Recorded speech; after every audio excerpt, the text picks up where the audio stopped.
Hey everyone, welcome back to the channel. As you can see, we're back down here in the layout room, and I want to do a couple of things in this video. One is a mail call, the other is an update, and then it will be some progress as well. As this is the last spot on the layout that I need to get track work done on. I had been mulling over a couple of plans that I'll post those pictures up as I'm talking here. And I'd been kind of going back and forth as to what I wanted over here. I wanted a couple of industries over on this side or over on the right side. I wanted to have a smaller yard on the left, and that's kind of morphed a little bit with some of the planning that I've done. And originally I thought this was going to be a couple of months in the making, which brings us to the mail call. And Joey from the Late Night Model Railroad channel was selling some of his nscale stuff, and I was able to get the switches from him, and in doing that, I have enough to do any of the plans that I have, because once I get the plan I'm looking at, if I don't like it, I will change it to be either 3 or 4, just as something different the way those look. But anyway, that is the goal for this video, is just going through the progress on getting this set up and wired up and whatnot for the new portion of the layout. The only thing that I'm doing differently without using the Unitrack is for the longer straight pieces, I ended up being able to get some Kato Flex Track, and I don't have an aversion to using Flex Track, as that's what I've done on my other portions of yard that I have. But for my case, I always have a hard time getting it straight. And so that was one reason that I stuck with the Unitrack for my main line.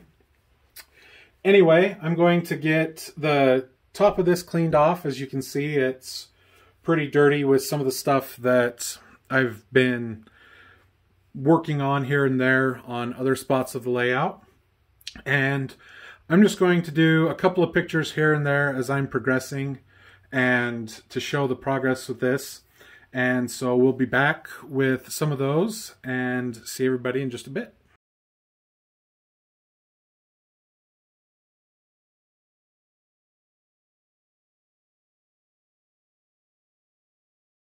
All right, as you saw with the last pictures, I had all of the track somewhat laid out. I was happy with how it looked, so I'm going to stick with the second option that I did. What I've got now is the wiring set up for doing the joiners and get the feeders into it. I'm going to have these 2 terminal blocks along the 1x3 that runs across right here. So that's where they're at. And I've gone through and labeled the wires for where they're at. So like this case, it's switch for the yard 2. And everything on this side will be fed to by these 2 terminal blocks, and I'll make it be a second block itself. And the pieces up here, or the line that's here from the actual main line, I have 2 extra spots on the terminal strips for there, so I'll just be tacking them into that. So with that, I'm going to start getting the feeders soldered onto the joiners. I'm just going to be using the Kato joiners for it. And what I found is you can actually, if it'll focus, pop the metal joiner out and solder. Of course, in this case, I'll solder the feeder to the bottom of it. And then I can just pull it through some holes that I'll drill, and we'll go that route. It works great. It's cheap. I've got it, you know, so that's what we're going to do. So we will be back in a bit once I get a little bit further with that.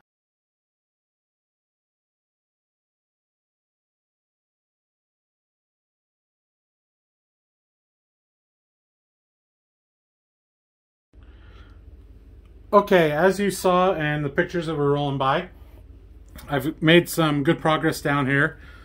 I have all of the cork down. All of this track is nailed down. This is just a test piece, so that's not in there. But as I was going, I remembered that I still had to get this backside done. That is the other portion of this spot. And so I've been hurrying and, well, not hurrying, but working on that backside. So I'm going to keep working on it, taking some pictures as I go. So we'll see everybody in a bit.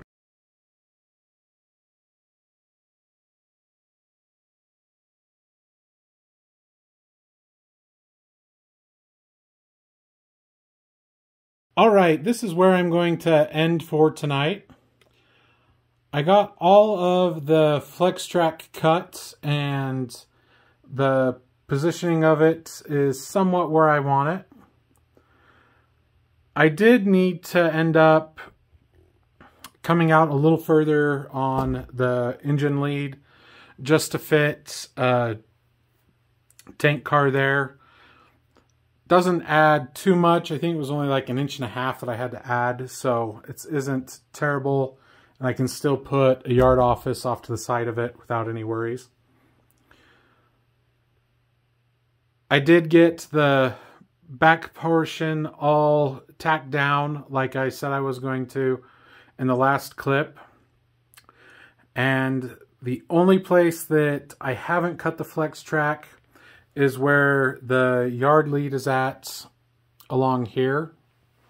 However, I'm starting to lose focus with my eyes, so I'm going to call it a night and secure all of the flex track tomorrow, and hopefully get the wiring done up as well and have this ready to run some trains in the next day.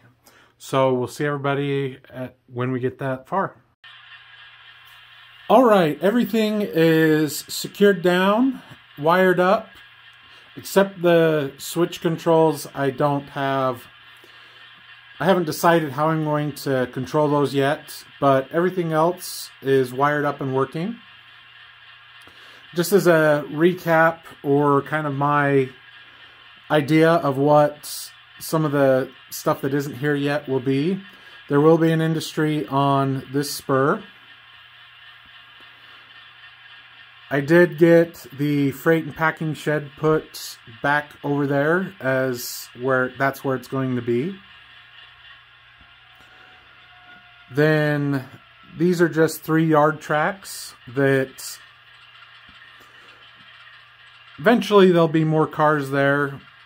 Just the last operations I ran to kind of make sure things were going to be working.